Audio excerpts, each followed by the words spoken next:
Welcome to this calculus tutorial. Today, we are going to understand how to find the average value of a continuous function.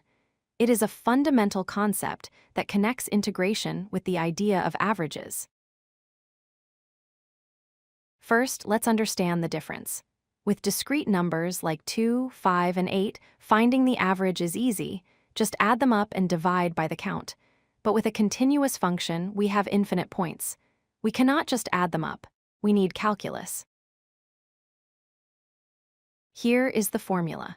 The average value of a function f of x on the interval a to b is defined as 1 divided by the quantity b minus a multiplied by the integral from a to b of f of x dx. Let's break this down. Geometrically, the definite integral represents the area under the curve. The average value represents the height of a rectangle that has the exact same area as the curve on that interval. If you flatten the curve, this is the height it would reach. Think of it like water in a tank. The function represents sloshing, moving waves.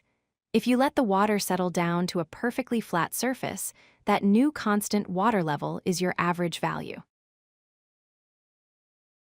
Let's try a concrete example. We want to find the average value of the function f of x equals x squared on the interval from 0 to 3. Step 1 is to find the total accumulated area. We set up the integral of x squared from 0 to 3. Using the power rule, the antiderivative is x cubed over 3. Evaluating this from 0 to 3 gives us a total area of 9. Step 2 is to divide that total area by the width of the interval. Our interval is from 0 to 3, so the width is 3.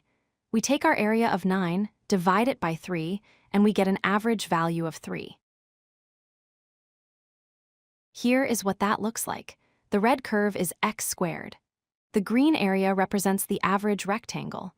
Notice how the function goes way above 3 and way below 3, but on average, its value is exactly 3. To summarize, to find the average value, first integrate the function to get the area, then divide by the width of the interval. Just remember it as leveling out the curve into a rectangle.